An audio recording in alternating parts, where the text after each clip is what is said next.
Hello, people of the internet, and welcome to the first review recorded in 2018. I am, of course, Andres Perez, aka Kaiju Noir, and here with me is none other than my faithful co-host, Mr. Enshohma. You lucky people, you. So, Enshohma, what are we going to be talking about this evening? A very sensitive subject that affects all individuals at a certain age, my friend Andres, and that is the subject of getting it on with a fish man. Yes, we are going to be talking about Del Toro's latest film project. Don't masterpiece? Don't worry, as a hardcore Del Toro fan, I enjoy all his freak fests. And this might be the freakiest of the festivals. Freakiest or kinkiest? This is the film The Shape of Water, the 2017 American dark fantasy drama film that stars Sally Hawkins, Michael Shannon, Richard Jenkins, Doug Jones, Michael Stolberg, Octavia Spencer. Set in Baltimore in 1962, the story follows a mute custodian who works in a high-security government laboratory who falls in love with a fishman who has a very rather peculiar resemblance to the creature from the Black Lagoon. And it's very interesting how this movie started out, because this all started as Guillermo del Toro's ambitions of making a remake of the famous 1950s Universal monster movie, The Creature from the Black Lagoon. He made a pitch to Universal when they were getting ready to get their Dark Universe off the ground. He's like, I want to make a movie with the fishmen. Okay, Del Toro, sounds good. I want the fishmen to bone the woman. At which point Universal showed them out the door. So at that point he was like, fine, I'll make my own fishman movie with blackjack and hookers. And there we have The Shape of Water. I'm very sorry. Even though I'm Mexican, I cannot do a Spanish accent to save my life. Yeah, and my impression of Guillermo del Toro is no better. It's like, surprise everybody, the fat man's a geek. And so, yeah, but it's funny you should mention that story, because the image in my head is just like, whenever that one character in The Fresh Prince of Bel-Air pisses off the household and he gets kicked, Jazz. It's like he gets kicked out immediately. That's how I imagine it with Guillermo del Toro. Then we just cut to him like laying on the ground, covered in trash, and it's like, I'll show you. I'll make a movie where a woman gets it on with a fish. It'll be much better than the movie with your 50-year-old aging action star trying to get it on with the mummy girl. And they actually do it. It is consenting. Yeah. And oh boy, is it consenting. Do you think we should have put a spoiler warning before we started getting to the interspecies sex jokes? No, because I think at this point everybody already knows The Shape of Water as the movie where the girl fucks the fish man. Right. Everyone knows about that already. So yes, it does happen. And you know what? It's probably a lot more emotional, very sweet and tender. I mean, all jokes aside, it's easy to make jokes about it. I mean, for God's sakes, when we went into this movie, I was telling Enshohma that this must have been like a movie that came out of some weird kinky role play that Del Toro probably does with his wife on a few occasions. Yeah, also known as Friday night at Enshohma's house. He's like, okay, honey, you dress up in the sexy white bikini, and I get to dress up in the latex rubber and the mask. And it's not even a good monster suit he's wearing. It's like that terrible balloon fish from the Powerpuff Girl live action video. I think that's giving him. Oh yeah, he's probably got enough money to do something beyond the your usual Party City costumes. Have you seen that house of his? He can barely walk around with all those damn mannequin monsters everywhere.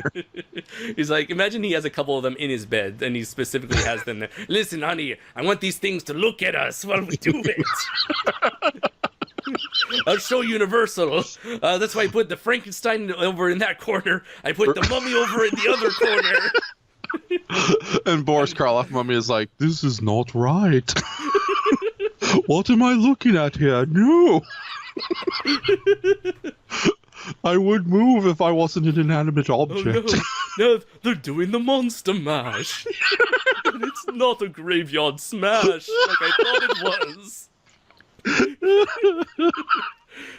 So this is a podcast, ladies and gentlemen. This is going to be 3 hours of us making interspecies monster sex jokes. Oh boy. But jokes Yeah. aside, like I said, this was, I wouldn't say it's like, given the nature of the movie, it is surprising how mature and, like I said, sweet and tender they make this relationship out to be.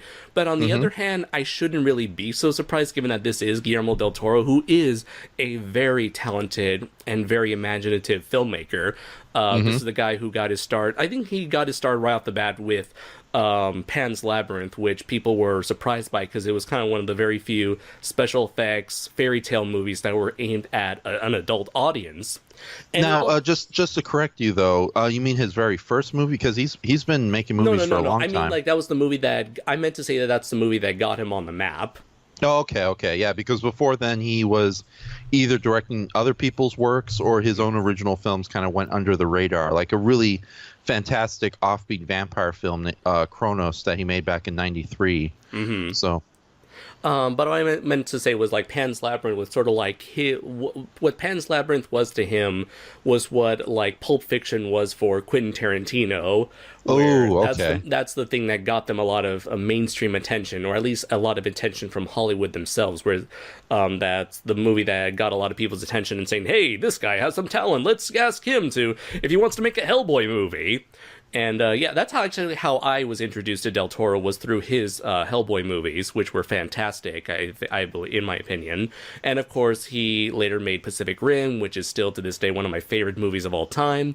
And let's see, I believe he has done a lot of production, producing. He had a lot of producing credits on a bunch of other projects in between his main projects. And yes, he's also heavy in being a creative consultant for other films. Surprisingly, one of my favorite animated movies, Megamind, he had a hand in the creature designs and the characters for that one. Oh, I didn't know that. Yeah, and I know he was chosen to direct a Haunted Mansion movie, but I don't think anything came out of that announcement. Yeah, unfortunately, Guillermo del Toro, as much as we love him, he also has the horrible habit of announcing projects left and right, and only a handful of them end up getting made. Yeah. So whatever happened to the animated Pacific Rim series, Del Toro? Or your remake of Frankenstein, Del Toro. So... And it's funny, even projects that he does eventually have to leave, his mark is still heavily felt upon, especially like the Hobbit trilogy and the way some of the orcs and monsters of that movie trilogy ended up getting designed. Yeah. So, and I've always been a fan of Del Toro because he's always one of those people who he leaves a very strong mark on his movies. He puts a lot of care, heart, and imagination. He's kind of like what Tim Burton would be if Tim Burton was such a sellout nowadays. Or if Tim Burton wasn't as Tim Burtonish as he is Tim Burtoning today. So I was very excited to hear that he was doing his own take on The Creature from the Black Lagoon, especially since I think The Creature from the Black Lagoon was always one of my favorite Universal monsters. And I feel like it was one of the most underrated monster movies because I always felt like you could have easily adapt that story into any sort of environment of a creature that looks like a man but isn't quite really a man, and the ethics that come with dealing with this sort of creature. And so I can tell that the story of the plight of the Gill Man is really affecting you quite dearly, Enshohma. Ironically, I'm drinking water and I'm choking on it. The Shape of Water, more like the death of Enshohma.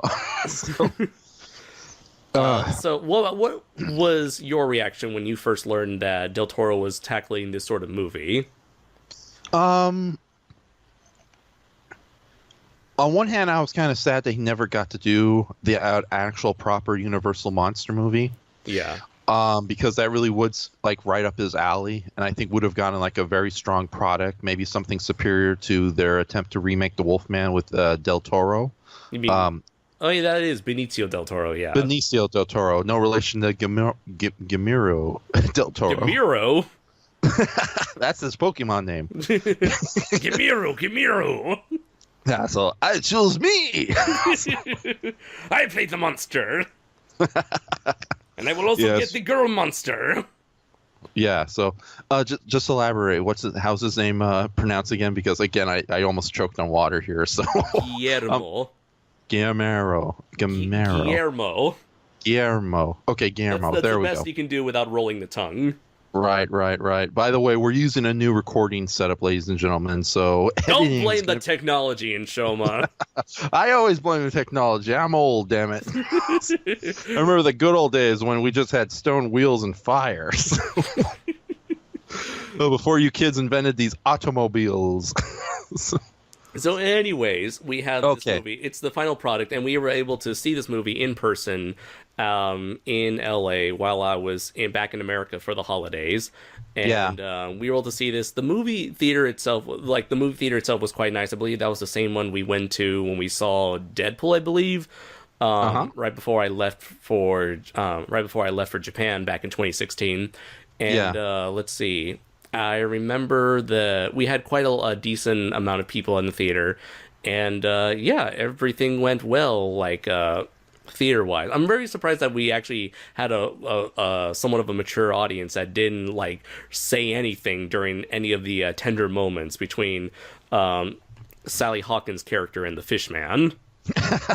True. Although I did get a weird sense of like people were just confused when the movie was over. Like, what did we just watch? To be honest, I did get that vibe from the ending itself. Yeah. Especially it's like the awkward clapping at the end. It's like, should we clap for that guy? I think we'll clap for this. Okay, here we go. It's different, so I guess it means it's great and special. Right. So I wouldn't say even the title itself, "The Shape of Water," sounds like a movie that would come from a pretentious art house film. So maybe a lot of people were going into The Shape of Water thinking it would be a pretentious art house film. Yeah, only to end up with this very quirky take on a 50s monster movie.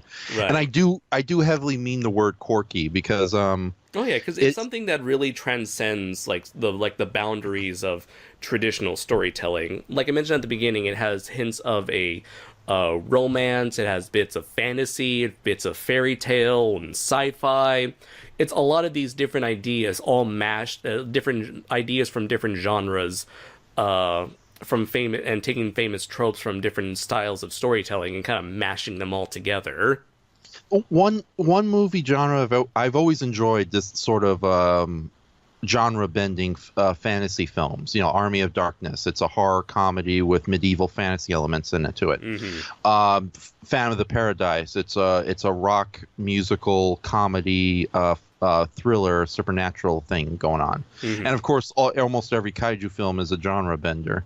So Godzilla's Revenge, for example, it's a heart-tugging family drama with monsters in it. Same thing with the Iron Giant, if you will. Mm-hmm. But this movie in particular, I really did enjoy how it's romantic, it's comedic, it's fantastical, it's dark and serious. Yeah, it is horrific because even knowing our lead male hero, mm-hmm. the amphibian man or the asset as it's called. Mm-hmm. He's definitely a good guy. He's not exactly a safe guy, especially when cats are involved. So, right.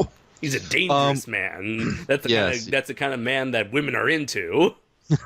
Yeah, which is funny because at first I was a little not buying the romance because when she first meets this amphibian man in person, mm-hmm. he's not exactly like the Gill man, kind of silent and refrain. It's like he's almost on the verge of barking and attacking her. Mm-hmm. But thankfully their friendship does develop, and you do buy the fact that they do end up liking each other very much. And it also helps that the amphibian man is intelligent enough where he's not completely bestial. He is anthropomorphic enough where you do buy that he cares about her and she cares about him. And he's even willing to learn more about her and her life, her world, going so far as to copy her gestures, and is able to actually speak a limited form of sign language taught to him by Sally's character, Eliza or Elisa.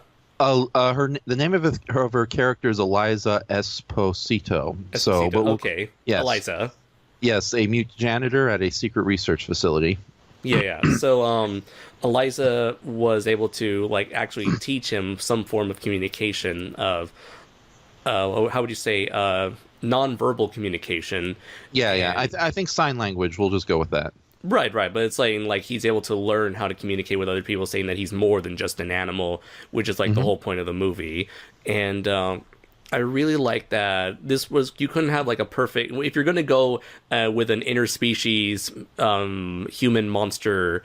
Uh, Human monster compatibility.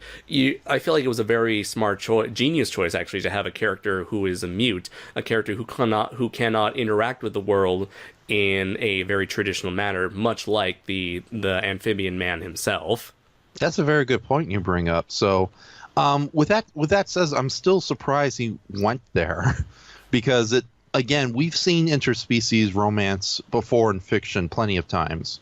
Does Beauty and the Beast count?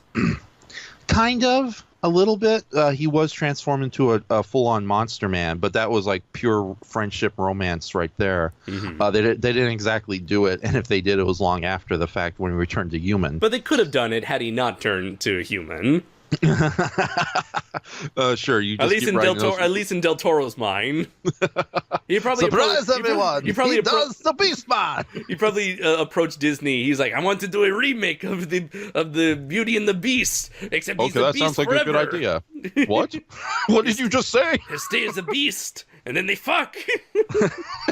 Okay, you get out of here. But first, make us a Jabba the Hutt movie, sir. So, we need a new Star Wars movie every week. Come on. Can he fuck the Princess Leia? Sure, whatever. Just as long as we get our Star Wars movie every second on the second. Hooray! I win. Victory is mine. They'll call me a freak. Right. But they Is were it just wrong. on a side note? Was it just me, or did Otachi and Leatherback? It looked like they had something going on the side in Pacific Rim. The way they were looking at each other, the concern. I'm just saying. Maybe there was a little bit of leatherback in that baby of Otachi's. They are the same color as the father.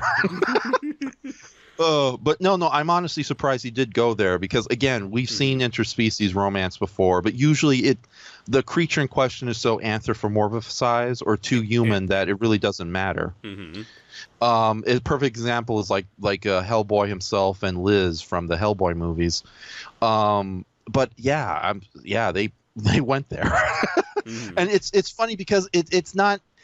On paper, it sounds disgusting and lewd and wrong, but the way it's executed, it's bizarrely sweet and romantic, even though it's out there, even for somebody like myself. So. Yeah. And let's see. As for the rest of the cast, I do think that Sally Hawkins does an amazing job as Eliza. Oh yeah, And, she's fantastic. She's able to get her point across.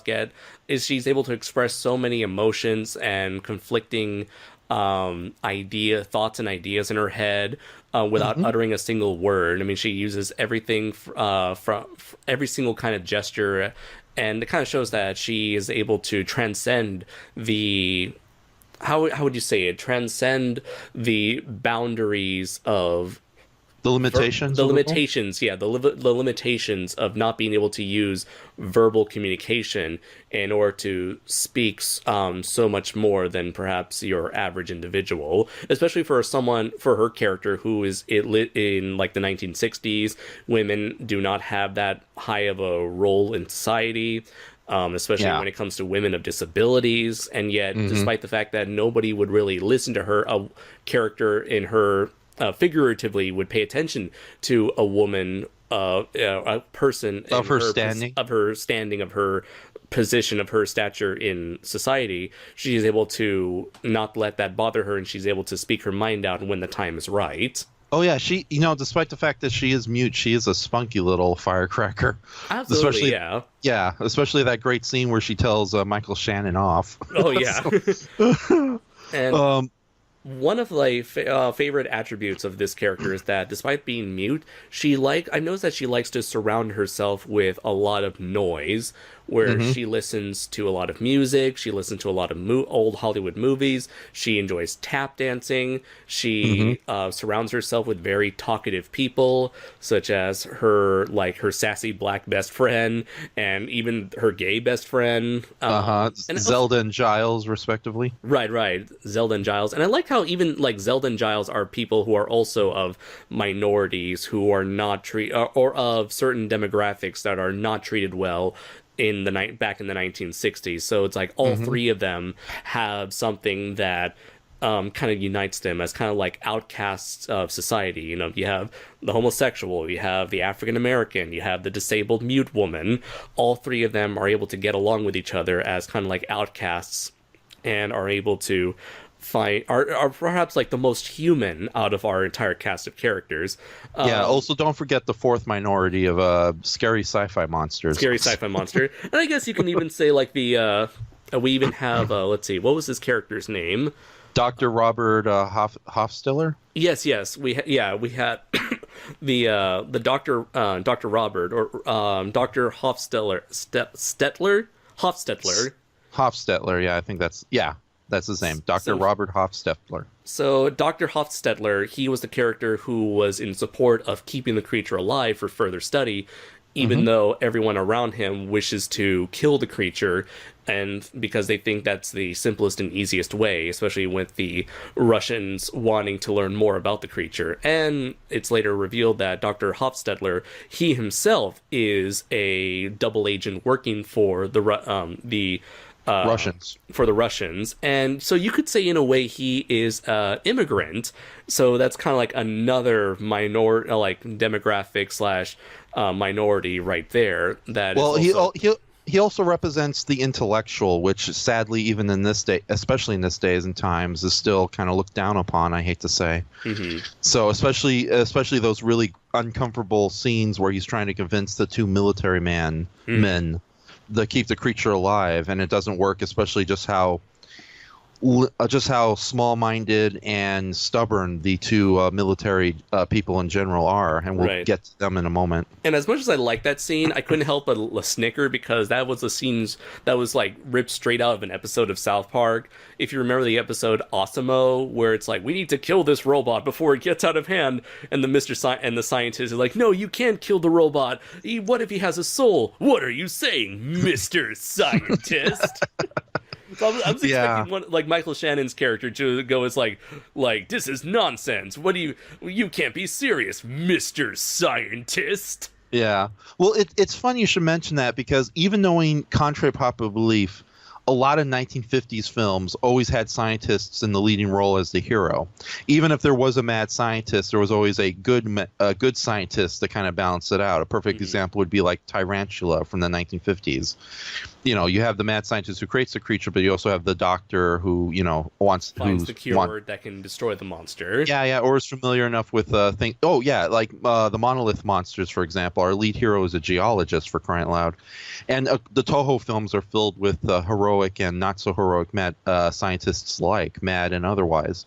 But unfortunately, there is a good number of 50s movies, the surprise minority, I would say, where the scientists are pure evil, or they're just complete idiots that get people in trouble because they're not thinking realistically about how dangerous these monsters are. Yeah. Almost every episode of Voyage to the Bottom of the Sea is a perfect example. Even if the scientist is a good person, they still have to pay for their crimes against nature, which gets annoying, which is amazing. You're it's like how God's territory now. Exactly. It makes you wonder how the hell they even made that super sub in the first place. There must be like a mass grave of dead scientists littering the boatyards. And more offensively, though, I think, and I'm only saying this based on memory since I haven't seen the movie in such a long time. The original The Thing from Another World. The scientists in that film were either portrayed as naive idiots who ended up getting killed, or just stubborn idiots who were more than willing to let the monster rampage through the base and kill people, for science. Or in certain cases, you would have instances like the Beast from 20,000 Fathoms, where the scientists do play an important role, but they often play second banana to like the man's man hero who does all the physical work. Yeah. And it's sad because I think some of the best monster movies are where you have like a melting pot of different protagonists. Hmm. The original them is perfect because you have a military man, you have two scientists, one's a woman, one's an old wonderful crotchety old guy. Hmm. You have a police officer, and they're all heroes in their own right, working together to fight against the giant ant threat. I guess you can say the same about the original Godzilla, where you have the main heroes who are uh you have like the I think what was Ogata's role and like his occupation, was he like uh I Oh, forgot. he was a sailor. A sailor? I thought so. I thought he was like a captain or a sailor of some kind, something involving the sea and the boats. But yeah, you had Ogata, who was the sailor. You had Serizawa, who's the scientist, and even though, like, ultimately what was her what was her name? The female lead. I want to Emiko? say Emiko. Yes, I think Yeah, Emiko is it. even though she ultimately goes with Ogata, in the end, both characters play an important role in the story. Neither of them is really portrayed as a hero or a villain. Each of them got their own different sides, and both of them work together in order to save the day, with Serizawa ultimately sacrificing himself for the greater good of mankind. Yeah, and you see that in a lot of the Japanese monster movies. Godzilla vs. Mothra, you have two news reporters, you Mhm. have a scientist, you have twin fairies, jungle natives all working together, a giant moth, of course. And it's Mhm. funny we should talk about this because I just realized Shape of Water is that same sort of group of a melting pot of different protagonists Very true. working together. We have, We have two custodians. We have the commercial artist. We have the scientist. All doing and the their part. and the Monster Man. The So, professor and Mary. yes, exactly. So, and also the amphibian is, of course, among the protagonists. Yeah. So, yeah, it's. I wonder if I have to ask if Del Toro, he was conscious when he did that, or it just happened to end up that way. Hmm. Well, he's always been So, a person who loves having ensemble cast, I believe. Like, especially if you look at the Pacific Rim movies, or hmm the Pacific Rim film, or the Hellboy movies, you often have a wide, diverse cast of characters, each bringing something new to the table. right, and that's another thing I love about Guillermo del Toro movies. Unlike more recent Tim Burton films, Hmm. he loves. Okay, Guillermo. Guillermo, he loves his monsters, and his monsters are usually the heroes or the main subjects of the films, even when they're unsavory folks like the kaiju from Pacific Rim. Hmm. But he's also not biased. He's not biased enough where the human characters don't matter. This isn't like those horrible 20th Century Fox movies with Planet of the Apes or the X-Men, where regardless if the films are good or not, humans are almost always universally betrayed as not worth a damn. They're just all bastards.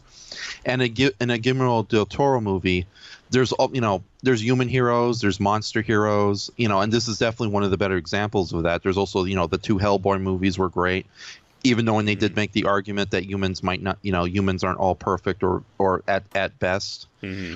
or that humans aren't on the level especially in the second film where, they almost get sold out by their own human superiors. But no, I'm so happy he does that because it's like monsters are fun and all, but it's like decency in the individual should not be overlooked, regardless if the individual is a really cool monster or you're a regular human. Hmm. And again, we have some really good human characters in here. It's like there's Sally Hawkins as Eliza, Hmm. but my personal favorite character, even more so than the Eliza and the Amphibian Man, Hmm. is Giles, because not only is he wonderfully played by Richard Jenkins, who is best Hmm. known as the senior technician in Cabin in the Woods, but his Oh character, yeah, I yeah, forgot he was yeah, in there. yeah. His character is both very poignant, but also he's just, I don't know if it's the actor himself or the writing or both, but he's also freaking hilarious in this movie. Hmm. So it's like I think he's almost like the audience surrogate too, because he does question some of the things that happens in the movie.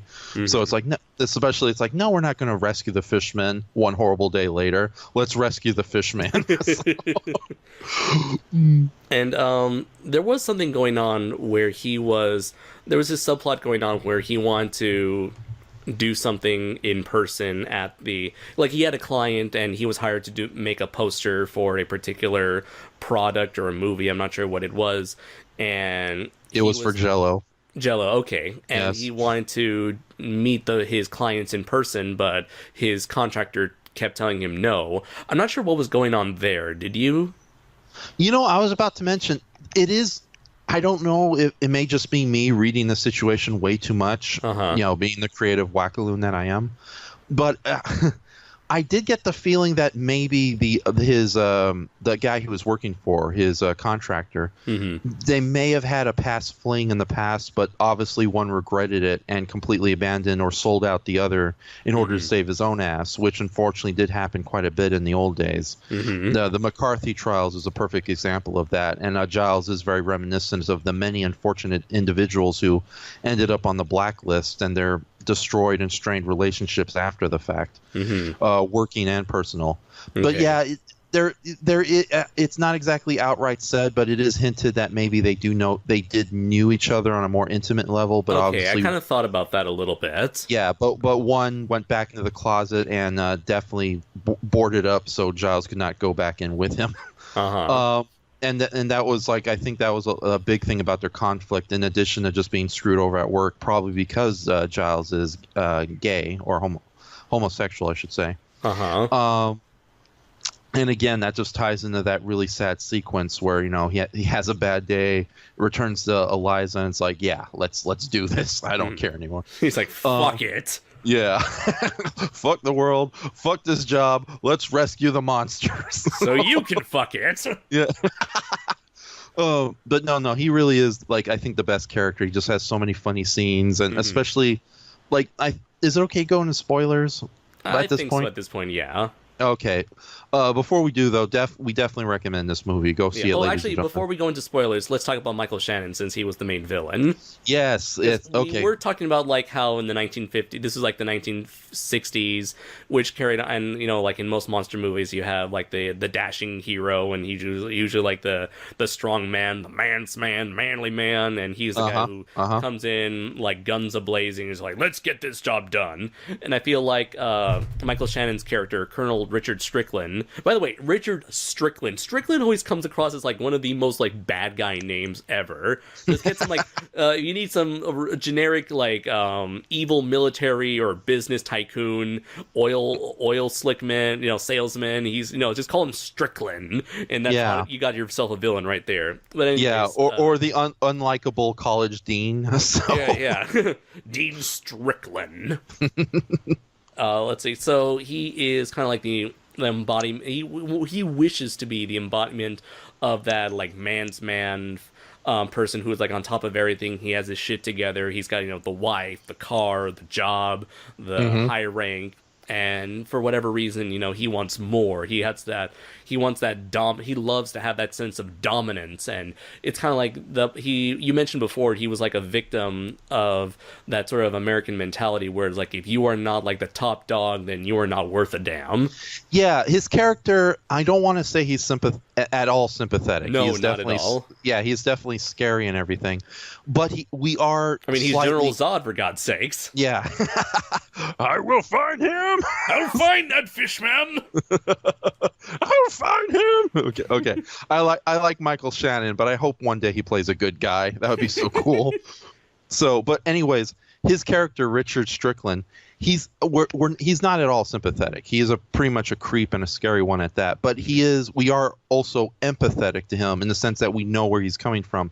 He is as much a byproduct of this current civilization as he is much of an unwilling victim to it. And I think that makes his character way more interesting than the lead human villain in, say, Pan's Labyrinth, who was just that was a pretty scary character in its own right, but it was just basically a soulless Nazi. Here you have a character who, if the situation was better or different, maybe he himself would be a more decent man, even if he would be still stubborn. And that's especially true in sequences with his family, who clearly love him, but he pretty much doesn't really react to them or sees them as anything other than a goal to continue supporting, which is sadly, I think, true of a lot of men in real life. And then, of course, there's that great scene with a arguably scarier villain, General Frank Hoyt, his superior, who there's a scene where basically Michael Shannon's character, begs for mercy to give him a chance because he's proven his loyalty time and time again. And General Frank Hoyt just says, no, if you failed, and if you do fail, I will promise you will be nothing after this failure. And I hate to say it, there are so many real life people like that who are just they are in such positions of power and have such a lack of empathy or decency that they just neither good or evil. They're just, oblivious in the misery they cause, and you just have to look at half the assholes who are in Congress right now to see. So, regardless who ended up getting the presidency, but yeah. And anyways, this ends up pushing Richard Strickland to the brink of insanity, where he just he breaks every single rule just to get his hands on the amphibian man. Yeah, exactly. He was not a good man beforehand. If there was any goodness in him after his little talk/threat from General Frank Hoyt, he just became a full-on monster, arguably even scarier than the one he's tracking down. Right. It's a classic case of who's the monster and who's the man. Yeah, but I think I usually don't like that narrative, especially when it's like the O. Henry ending where, this is a monster that can destroy reality with his bare hands, but he's not as scary as the wimp with the gun. Oh, no, that kind of really shitty horror movie writing. But no, I think this is one of the few times this actually worked out beautifully. And again, like I said, the character's not sympathetic, but we also understand and kind of pity him to an unfortunate degree. So yeah, and again, Michael Shannon is really good at playing these scary people. But I really do hope in the future he gets to play a good guy and he becomes a badass like Clint Eastwood or what's his name? The guy from all the Taken movies. Liam Neeson. Yes, exactly, Liam Neeson. So. But then again, it's like from what I hear, Michael Shannon is actually pretty scary in real life, even though he does have. I'll find my daughter. I'm gonna get pizza. Who's with me? Imagine a remake of Jingle All the Way. It's like he's the dad who needs to find that Turbo Man doll. I will find it. Oh my God! Ken, what's his name? Oh darn it! What's his Samuel L. Jackson play the Sinbad role. Sinbad and Michael Shannon. I want to see that now. Yeah. Oh my God, that would be like the ultimate scene showing movie ever. Did you have to blow up all those people who were in line for the Turbo Man doll? Yes, they deserve to die, and I hope they burn in hell. Now, would it be an R-rated remake or just a really serious, no comedy whatsoever PG-13 remake? No, you got to go full on R-rated. Oh, okay. Oh my God. Could you? Yeah, that final parade scene is just going to be covered in the streets will be red with blood. Yep. So, anyways, let's see. Before we go into spoilers, was there any sort of negatives that you had for the movie? Because I had potentially two. One is, at any point, did it felt like Zelda and Giles came off as stereotypical portrayals of the sassy black woman and the somewhat flamboyant gay man? That's the double-edged sword right there, and a good point you do bring up. First off, the characters are those archetypes. We'll use. I think using the term archetype is better than stereotype. Okay. Even though it's more or less the same thing. It's the bare bones of the characters. Yeah. And it's not racist. It's simply following archetypal. It's archetypal. It's following a trope. Yeah, a trope. There you go. That's a ticket. That's a ticket. Yeah. No, it's funny. All the characters do fit into those tropes, archetypes. And I think as much as I did enjoy Octavia Spencer as Zelda, because she's a great character, the kind of friend you would want. And there's that really sweet scene where Eliza reveals, I did it with the fish man. And she goes like, oh dear, good for you. So it's about time. Child. Every man lies, and I thought he was flat down there. No. Again, the actors themselves, they put so much personality and character in their roles that it transcends the archetype. But again, I don't know how much of it was deliberate on Guillermo del Toro's part, doing these archetypes, these old stereotypes, but throwing a lot of it.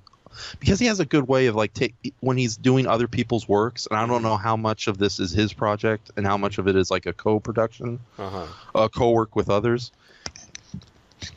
But he's really good at taking these works and putting a lot of himself into it, and like taking the cliches and uplifting them. Pacific Rim is a really good example of that. Mm-hmm. And to be honest, I think this movie does a better job than Pacific Rim did, because let's face it, when it comes to archetypes walking around everywhere, Pacific Rim is thy name. Yeah, it's full of them.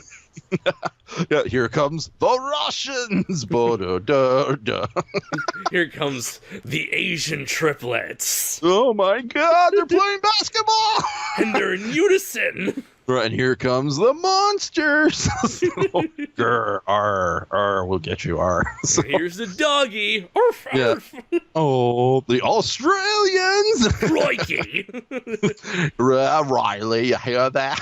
So, I got a knife bigger than you. All right, sorry. Okay, that's not a Jaeger. This is a Jaeger. Why is that Jaeger 600 feet tall? So... So they're going to fight Godzilla anime style? What's going on here? Okay, joking aside, though. Yeah, these characters are definitely archetypes. That is true. But I think the actors bring so much personality and soul to them that it's forgivable. But I do understand that criticism quite well. And to be honest, as much as I love Zelda, she definitely is the weaker of our protagonists, so to speak. Mm-hmm. And it's a shame, too, because she has like two really good... She has a lot of really good scenes, especially the heartbreaking one involving her husband basically selling them out just to save their own asses. Right.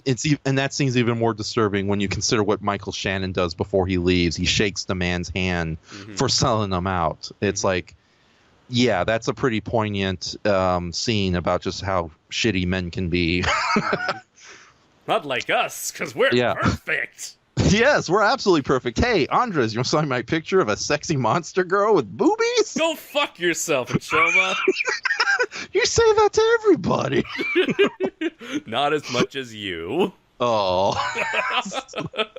I hate everyone and everyone hates me. Bah! Ba-da-ba-ba-da-ba.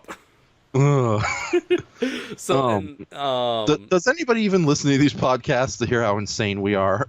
No. You know what? Sometimes this may be the narcissist in me, but anytime I hang out with my friends, I always feel like me and whoever I hung out with are like the funniest people in the room, and nobody can appreciate our comedy.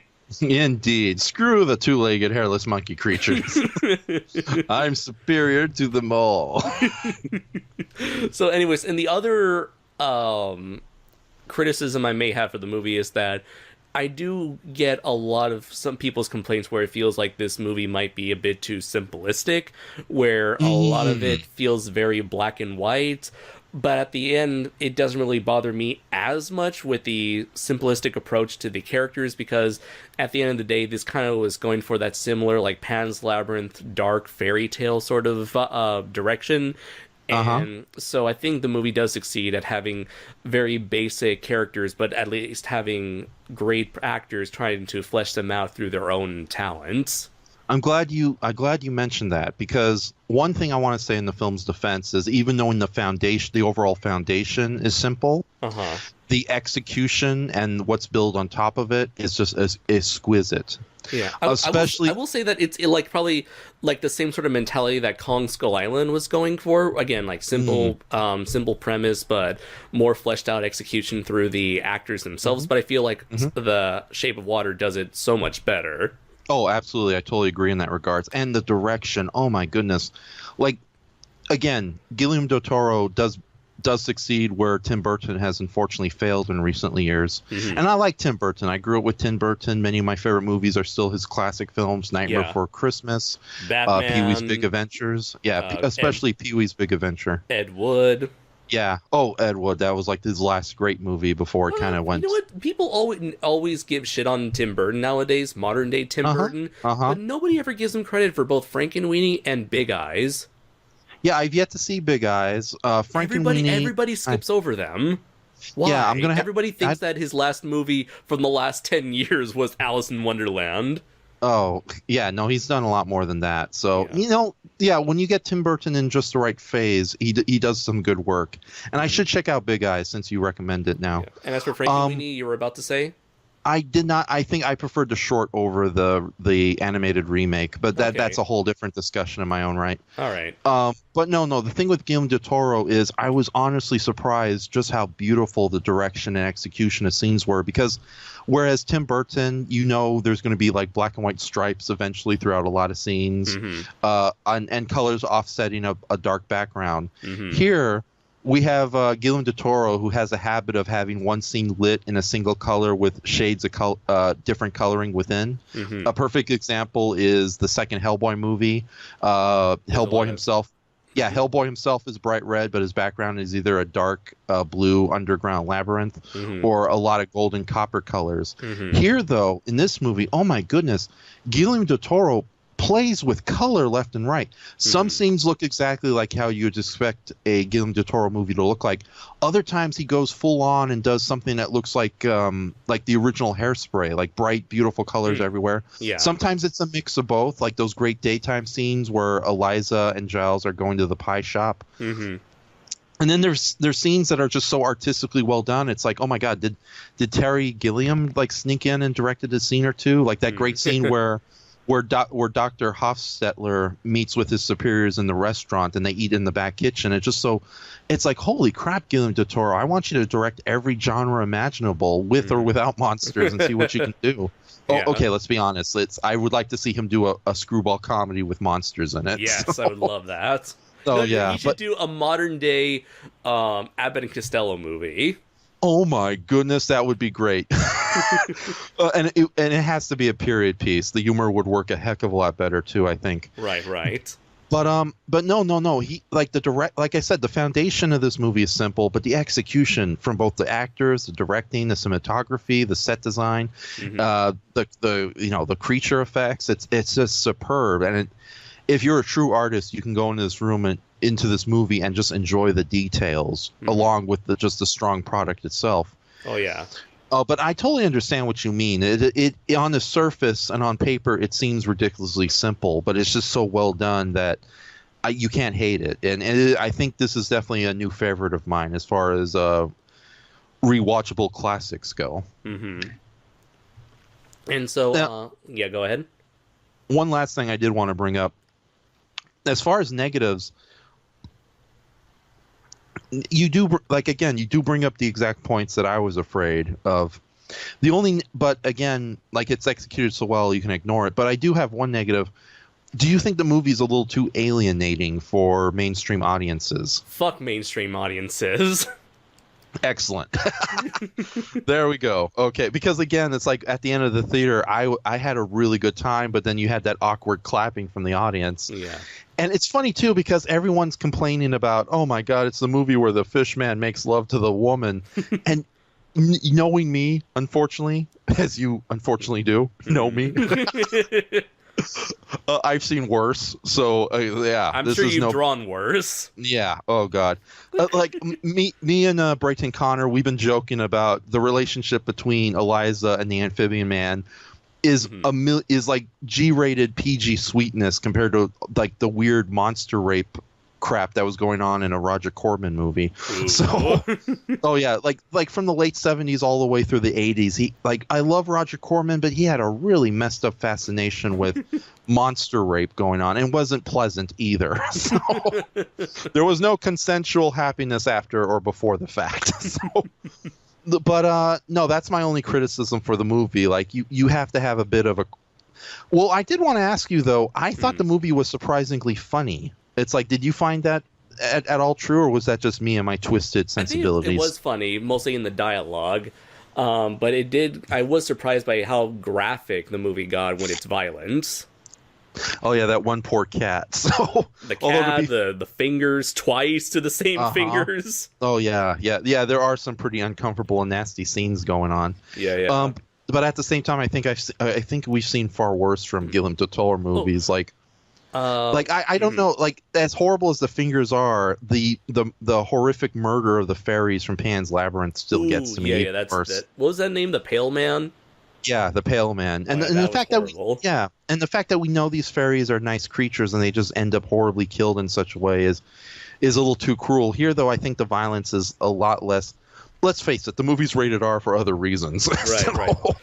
And they are very good reasons, I will say. Yes, Sally Hawkins has a nice bung, a nice backside. Yes. Yes. Always. I mean, seriously, I will never look at Godzilla 2014 the same way again. Oh, if only Sally Hawkins could calm down the Mutos. I think we'd actually, who knows? Never mind. The Mutos had themselves. That's a love scene we didn't need to see. Imagine, like, Del Toro, he directs the next Godzilla movie. He's like, and then Godzilla and the women, they fuck. Sir, you know, there's a big size difference going on. Oh, but that's why we have the 50-foot woman. But that's not a Toho movie, sir. Fuck it. Well, technically, it's a Warner Brothers movie, so they could incorporate into the MonsterVerse. Unfortunately, I like Hellison Hayes, but no.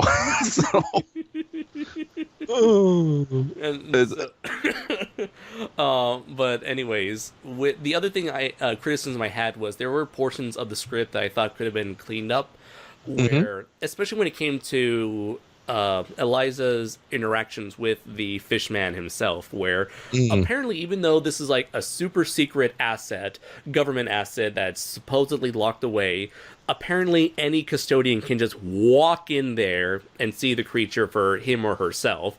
It's like, I feel like there should have been an extra scene where maybe Eliza found the password and is able to use the password to gain access to the aquarium area where the Fishman is held in, and yet no, she just walks in. It's like, isn't this thing supposed to be protected by guards or something? Yeah, I do know the intent of the movie overall was to show that the higher-ups, aka the scary white people, and that they really thought so little of characters like Eliza and Zelda that, you know, they could break into like a secret records of revealing the alien truth of history, of earthly history, and they want to give a crap because they're the quote-unquote help.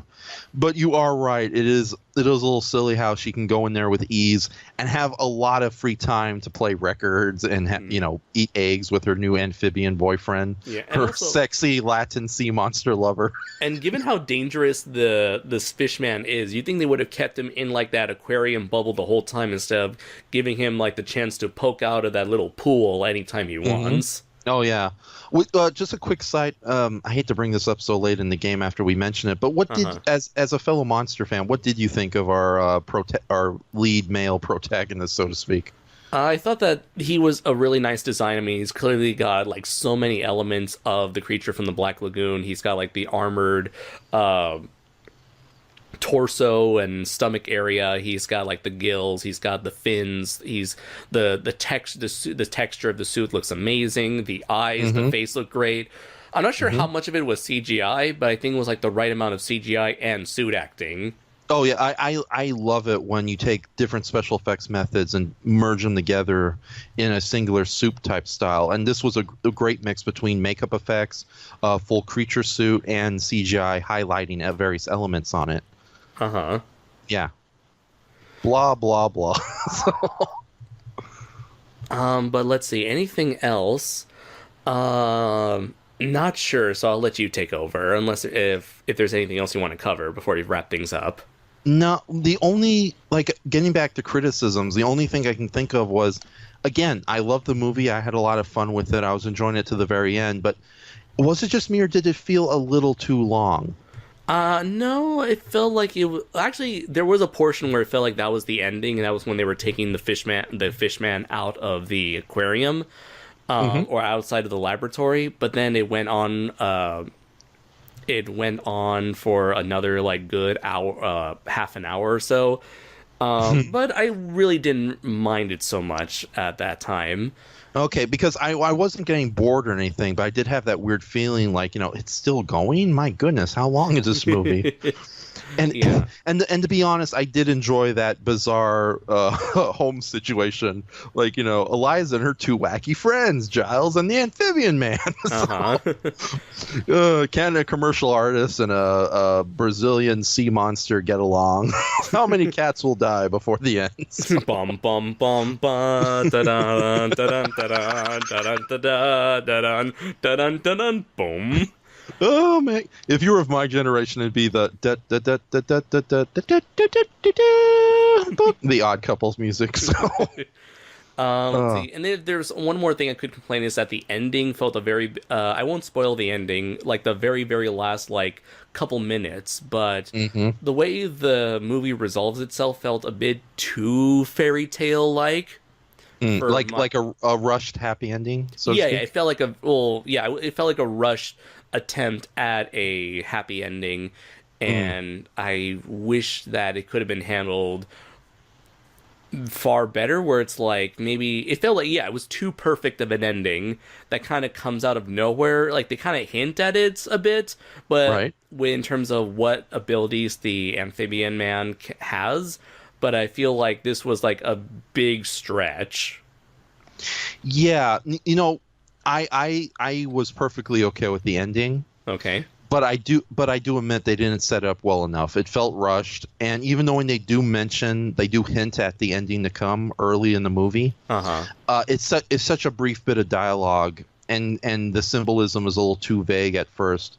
You don't Uh-huh. really catch it. You might catch it on a second viewing and maybe be more forgiving. That's Hmm. another thing. This is definitely a movie I want to definitely watch again and see if it's still, how, because I judge movies better on a first watch, on a second watch, I should say. I Okay. flubbed there. So it's rare for me to enjoy a movie on the first try, Hmm. but I gotta admit, I really did enjoy this movie on the first watching. All right. Um, and when I rewatch movies, I catch all sorts of little details I didn't catch again. Unfortunately, a lot of moviegoers don't watch movies more than once, and I hate to say that is an unfortunate fact. Uh-huh. So yeah, I think a lot of people aren't going to revisit the movie and see how the ending was set up throughout the film.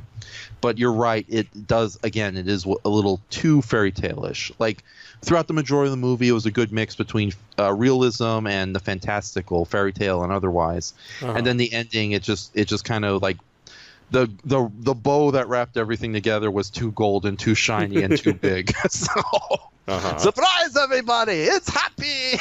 So Guillermo del Toro impression again.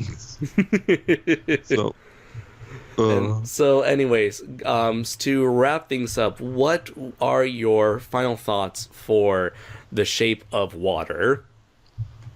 I utterly adored it. I don't know if I'm going to love it on the same level as movies like Phantom of the Paradise, Army of Darkness, a lot of screwball comedies, and the old kaiju films I grew up with.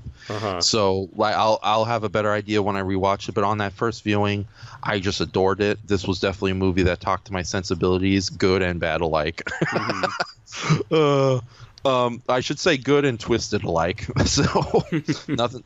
But no, I do highly recommend it. Just know that you're going in for a very offbeat, very off-kilter fairy tale movie that's as sweet and as kind-hearted Hmm. as it is violent and happily depraved, I should say.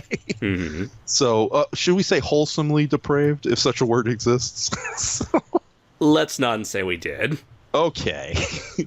Vocabulary, adjectives, nouns. Okay.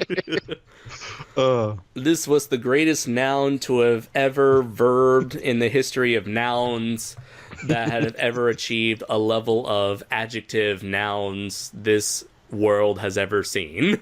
Right. The adjective, shape, noun of. Oh, damn it. What is it? A preposition, water, noun. Those damn prepositions, they always betray you in the end. But I guess I guess going to my final thoughts, this was a very unique, very original take on a very familiar story. It might not Hmm. appeal to everyone, but those who are looking for a very surreal, quirky, dark, comedic movie, um, detailing the struggles of people of different demographics, all coming together with a common goal of reaching out to others like themselves. And at the very end, there's also, for those of you who enjoy monster movies, this might be a very out there take on the monster movies, but that's what I really like. If you're looking for something different, something Hmm. unique, something that will definitely stick with you, I believe that this movie might be up your alley. I'm gonna give The Shape of Water a 4 out of 5. It's very close to a 5 out of 5, but I think there were just a few things with the script. I feel like the script could have gone through another rewrite or another draft to fix those little details that plot holes that did stuck out a lot during my viewing. But it's not enough to be a complete detriment to my viewing experience, and hopefully it won't be for you.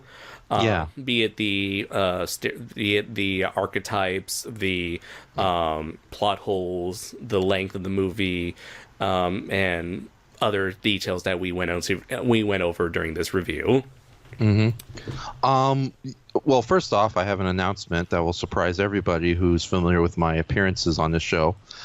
From now on, whenever I review anything with Andres here, or I mean Kaiju Noir, whatever your fancy post-slave name is. So, mine's Enshohma. That's okay. They used to call me Raph back in the day. Mine's Kunta Kinte. Yeah. Oh, you had to go there. So, anyways, the announcement is that from now on, whenever I do these reviews for you, I will officially use the 5-star system. So I'm not going to do my 4-star system anymore, just because so everyone's on the same page. And with that says, yes, I think 4 out of 5 is perfect for this movie. It's near perfection, but there's bits of it that's keeping it from reaching absolute perfection as far as I'm concerned. But again, like I said, if I see this movie more than once, I'll have a better idea for it. But on that initial viewing, I just adored this film. And I just realized when you were talking about your thoughts on the film, it hit me. This is very much an excellent companion piece, a more mature take on Edward Scissorhands. You think so? Because it's similar. It's a modern day fairy tale that's a period piece. It features a sympathetic monster character as well as some quirky characters who support him. Mm-hmm. Although in this case, instead of Edward being the lead character, it is most definitely Eliza. Mm-hmm. It is very much in that same mold, although I think Shape of Water definitely is much more weirder in that regard. And not just for the obvious big joke that we did at the beginning. So. Right. But I think you could. I think that's an accurate comparison. No, where it's like the main character, like the somewhat normal character reaching out for the abnormal character, and treating that abnormal character like a normal human being. Yeah. So unfortunately, though, he was a scissor-handed android from the old times. So there's no way that relationship could be consummated. Right. You see, now cyborg scissormen. Now that's just crazy. Yeah, he's an android. He was always a robot from the beginning. Yeah, robot scissormen. That's just a natural Enshohma. Robot scissormen from beyond the Vincent Price mansion. So, let's see. Anyways, thank you very much, Enshohma, for being on here to talk about a movie we saw right before I came back to the good old land of the rising sun. It's been fun as always, and hopefully you, the audience, have enjoyed our review/discussion of The Shape of Water. So where can people find you, Enshohma? They can find me on my DeviantArt page, Enshohma at deviant.com. I do have a blog, Enshohma's Corner, at blogspot.com, although right now I don't think I'm posting any original content. I'm just going to be doing a bunch of shout-outs, although definitely expect this podcast to be posted there after the fact. I have an official Facebook group called Enshohma Lives, and if you guys ever want to just say hello or something, by all means, go ahead through my Facebook page, and it was very fun to have you around, Andres. Sorry, I was walking with a cane the whole time and like bashing your feet each time unintentionally. So that's Stop walking too fast. Why do you have to be so young? Why can't you be old like me? So, I'm Enshohma. You're not even in your 40s. I got back problems from eating too much sugar. Anyways, as we've repeated many times in this podcast, I have been Andres Perez, aka Kaiju Noir. And I'm the one and only Enshohma. And until next time, everybody, take care. She did the fish guy! Yes, I win! Everybody liked my movie. They thought that was crazy. They're the ones that are crazy now. I know. Okay, that's enough. Bye. Bye.